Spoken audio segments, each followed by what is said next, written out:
Hello and welcome to Beyond the Noise, the podcast series from PRWeek. I'm John Harrington, the editor of PRWeek UK, and I'm joined today by my PRWeek colleagues, Deputy News Editor Evie Barrett and reporter Eliza Wiredu. Hello both, how are you? Ready for Christmas and so on? Yeah, getting there. I think the industry's been lively a lot later into December than I'd expected. So, yeah, I think we're going right up till the end this year, aren't we?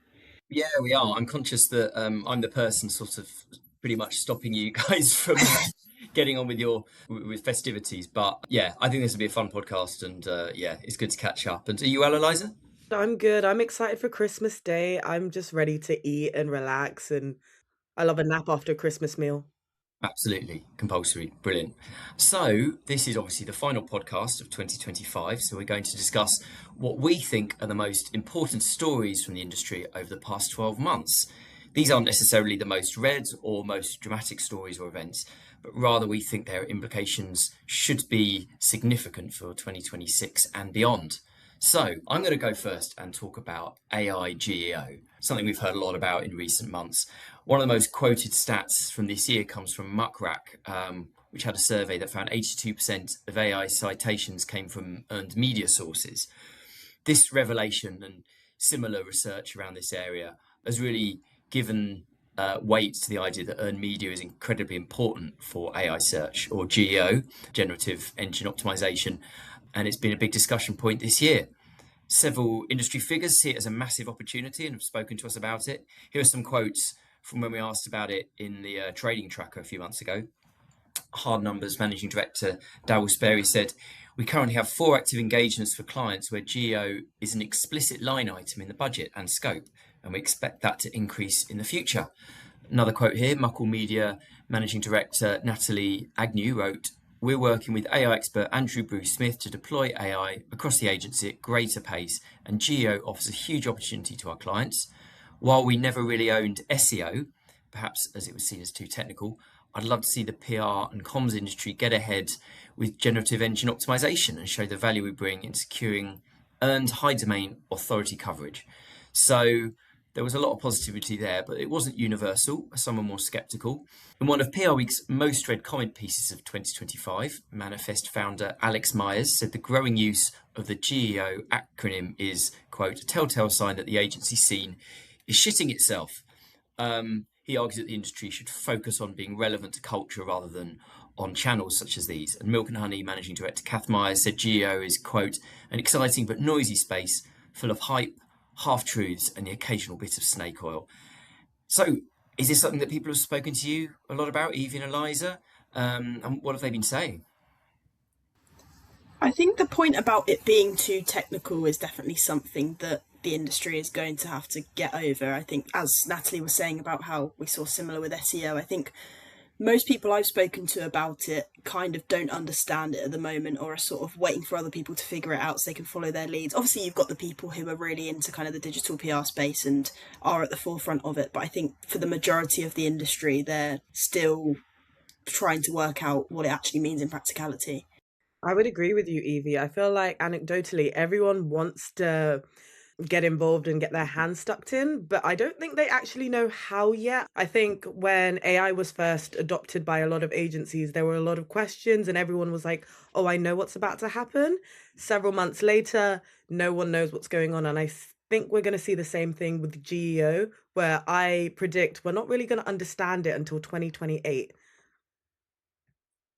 I think 2028 will be the year when we finally crack GEO, and 2029, 2030 is when we'll get on that AI hype and everyone will understand AI at a basic surface level. I do think there is a sense at the moment that nobody really wants to admit their ignorance about these things, do they? But we get asked about it. I mean, I've been asked about it quite a lot by agencies, and I get the impression that they're sort of prodding for a bit more guidance, maybe, and advice, and a real sense that there are some people who kind of, make a point of discussing it and showing that they're on top of this, and maybe there's a bit of FOMO there. But definitely a big issue, I think, and really looking forward to seeing how it develops in 2026. So moving on, my second story is about influencers and Unilever. The new CEO of Unilever said the FMCG giant will spend half its ad budget on social media and work with, get this, 20 times more influencers as part of its new influencer first strategy. Fernando Fernandez, said, "Today, brands, by definition, by default, are met with skepticism when their messages come directly from corporations.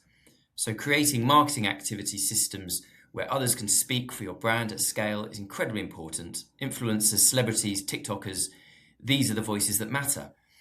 It feels to me like a defining moment, really, that shows big corporations are really starting to understand that the importance of authentic voices to get across their messages. Again, the opportunities for PR are huge, but obviously the industry needs to position itself as the right people to handle influencer and creative engagement. When we wrote about it, Joe Stratton, the influencer client services director at the PR agency Pretty Green, said these channels aren't just add-ons, they're now essential to corporate growth. Across FMCG, influencer activity is proving to be a major driver, not just for brand positioning, but for commercial impact. The investment Unilever is making shows that when resourced properly, influencer marketing can deliver measurable results at scale. What's your take on this one? Does it feel like a watershed moment for influencers? So I do agree with what you've said there, but I'm going to play devil's advocate slightly and say that there might be a potential over-reliance on influencers that we're tipping into, based on a feature that I wrote a few weeks ago after the Women's Super League was criticised for using TikTok star GK Barry to host a cup draw, and seeing as people have also been questioning things like influencers being sat front row at government press conferences. I think the positive points that you mentioned, John, about sort of authenticity and trust came up in the piece, but something that Sam Morgan-Smith, who's head of digital at the Romans, said stood out to me. He kind of warned against using influencers for everything, saying, quote, "If it doesn't strengthen the narrative, serve the business goal, and respect both the brand and the creators community, then get in the bin. Nothing tanks credibility faster than a partnership that screams inauthentic." When I shared the story on LinkedIn, there was another comms professional, Daniel Emery, who kind of elaborated on this point and said that he thinks influencers generally don't start bandwagons, they jump on them. So his point is that you need traditional PR to get a campaign going, and then influencers can boost it, but that they're not really a start point. He also made the point that PR is generally free, influencers aren't. So I think there are some obviously upsides and downsides to using influencers, but I think on the whole, we probably are going to see them more, but then also brands being held to account if they're not using them in the right ways. Really good point. It's quite a nuanced picture, really, isn't it? Eliza, what do you think? I would agree with both of you, kind of. I think influencers are now the new celebrity, where maybe 10 or 15 years ago, you'd see Kylie Jenner. Now you will see an influencer who's able to tap into a niche market and actually drive results because they're speaking directly to the audience. While I don't think everything needs an influencer, I am excited to see how PR agencies and the creative industry just works with influencers and works with talent and content creators in general. I feel like we've seen quite a few exciting examples this year, so I'm very optimistic on what we'll see next year. Yeah, absolutely. Look forward to what's ahead. So, Eliza, over to you then. What stories would you like to highlight from this year? So, I would like to talk about the impact of AI on jobs and how AI is actually changing the workforce. So, back in the summer, we ran a piece asking if AI was going to kill off the account exec role. So, I spent a lot of time actually chatting to account execs and senior account execs to see if they were actually worried. The general feeling, probably not. However, we can't ignore the headlines. We did see that Marcom's agency, Team Lewis, made redundancies specifically to launch their new AI system. So that does make me wonder, was that a one-off? Are we going to see a domino effect across other agencies? But on top of that, I think the actual process of getting hired has become a bit of a mess. I've had a few meetings this year where people have been like, they're really struggling to hire at the junior level. Why? Mainly because their CVs and the cover letters they're receiving look like it was copied and pasted directly from ChatGPT.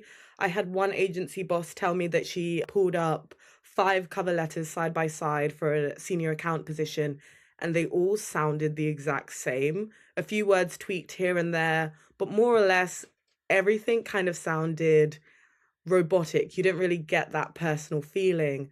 I think it's creating a weird, like, standoffish vibe in recruitment but I think it'll be really fascinating to watch over the next few months, because I think it'll be quite interesting to see how agencies are able to implement these strategies and see what's going on. Have any of you had discussions about this, or have you noticed a shift in like the AI workforce? Well, it's interesting. When I spoke to some of the agency leaders for the top 150 this year, they were very bullish about the fact that they're not going to make that direct link between job cuts among junior staff and an AI. I remember John Waples at FTI's strategic communications arm was talking about how they see this as a great opportunity to take away some of the admin tasks and focus the AEs on more sort of useful client work. And I know Simon Redfern, UK CEO at Burson, kind of memorably said, "Not on my watch," when asked about AI job cuts among AEs. So, arguably we could say that maybe they do think that now. Maybe it's a bit more complicated, and I guess not that many people want to appear as though they're going to be, reducing their workforces. But I do think, like, at least outwardly, there is this sense that it might not be as clear cut as some of the pessimists might think, but we will see. What do you think, Evie? I was going to pick up on the point about AI being used in CVs. I think that's going to become a lot more prevalent, and I think that could be an issue because, similarly to you, Eliza, I've spoken to agency bosses who said that they're just seeing so many sort of AI-enhanced CVs where people think that by running what they've already written through ChatGPT, they can make it sound more professional and that kind of thing. But actually, I think if you're working in PR, particularly at sort of a consumer comms agency or any kind of creative job, they don't necessarily want you to sound the most professional that you can sound. Like, they want to see some personality in the job application. So I think there'll be a bit of a learning there, probably among junior staff, I imagine. Most definitely.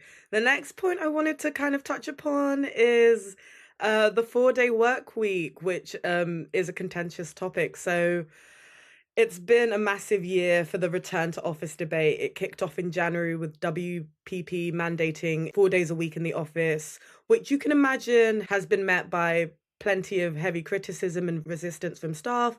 But the surprising thing is, after talking to agency bosses throughout the year, it seems like I'm seeing a real shift. More and more agencies are actually leaning towards a 5-day return, and some agencies are already back 5 days in the office.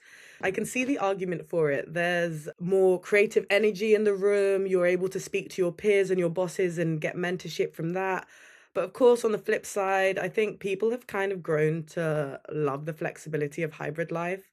Anecdotally, I hear that people are more productive at home because they can just get their head downs, crack on with work without getting distractions. But what do you both think? Do you think we're looking at a permanent shift to 5 days a week, or do you think the hybrid model is here to stay? It's an interesting one, isn't it? I mean, I get so many flashbacks to the COVID era and the immediate post-COVID era whenever we talk about this topic. But it's funny how a lot of the same debates are coming round and around. But interestingly, earlier this month, Campaign reported that Omnicom has told staff that requirements to be in the office will be, quote, increased over time.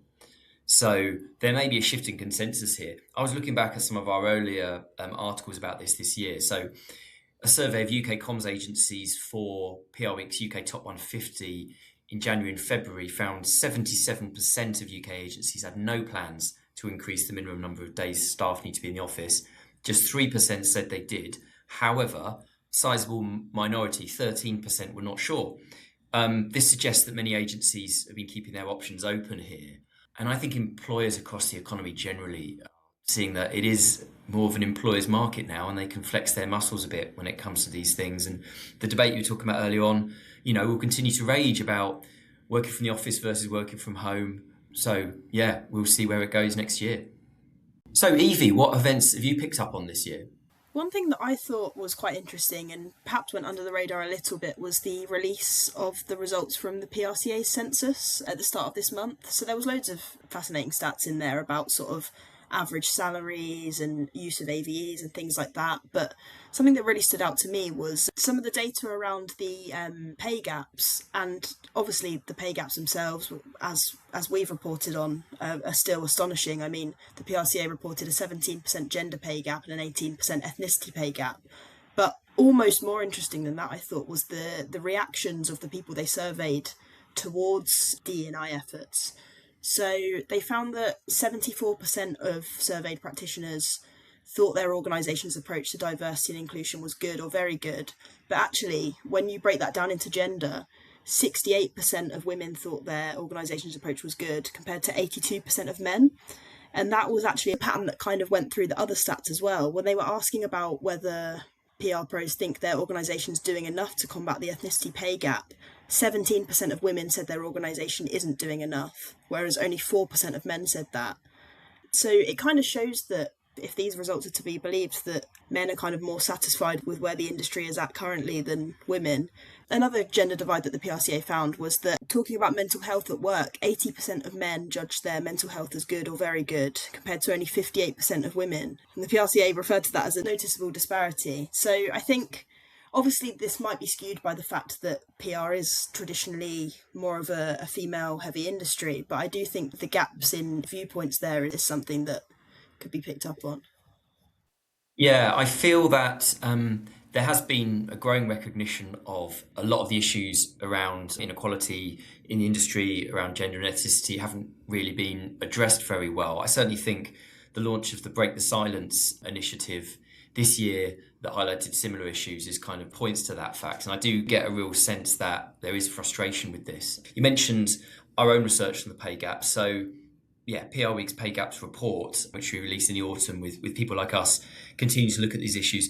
This year's project didn't show much change from the previous year, albeit with slight indicators that PR may be sliding a bit on gender, and ethnicity pay gaps may be narrowing slightly, although they're still huge, about 22%, according to that survey. And that survey is of agencies that voluntarily gave their data, so you'd imagine that the industry as a whole may be behind that. Slightly more encouraging, more agencies took part this year than they have done previously. We had 48, but personally, I think on these issues overall, I don't think it's a case that PR firms don't care about them. I think there's a hardcore that do and are taking steps and making progress in some places, but across the industry as a whole, progress has been slow, and I think it does need to be more of a focus in 2026. I think we need to start benchmarking agencies, and we do with the Pay Gaps project, but like you said, not everyone's involved in it. But I think once we start seeing more tangible results across the line, we'll be able to actually pinpoint what we need to have a focus on. I'm quite optimistic for 2026, and I'm hoping that groups like the Asian Comms Network and the UK Black Comms Network and the Taylor Bennett Foundation are all going to come up with amazing schemes and initiatives, obviously backed by the PRCA for some of them. But I don't think it's all doom and gloom just yet, but maybe that's just my optimism talking. Fingers crossed. And Evie, the final thing, we've left it till last, a huge issue that's dominated the news on PR Week, certainly this month, and for much of the year. Go ahead. Seeing as no one else has brought it up, it felt like we should probably mention the mega merger between two of the industry's biggest holding companies, Omnicom and IPG, to form the new Omnicom, quote. So while it was announced last year, the deal only closed within the last couple of months. So it's a major story this year, which will inevitably bleed into 2026. As the new holding company began to take its form in early December, there were a whole raft of changes announced regarding the different ad agencies being merged and leadership changes and things like that. But on the PR front, it seems to have been relatively quiet so far. Speaking to PRWeek US, Omnicom Group Chairman and Chief Exec John Wren seemed confident. He said that Omnicom management is, quote, very happy with the PR group, I would dare say more than any other group, looking at the practices of each of the major brands and networks.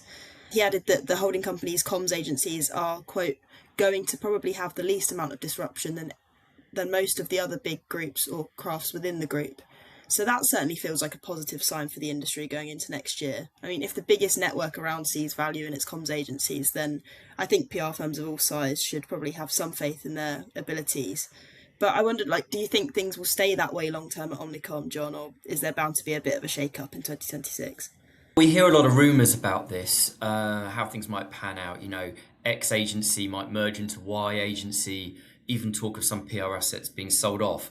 These are all firmly in the realm of rumour at this stage, I should stress. I mean, I personally think some changes are inevitable, but I don't expect to see anything as dramatic as elsewhere. You mentioned Omnicom closing some of its ad agencies. We shuttered 3, DDB, FCB and Mullen Lowe. I mean, for the ad industry, that's just an absolute, huge move.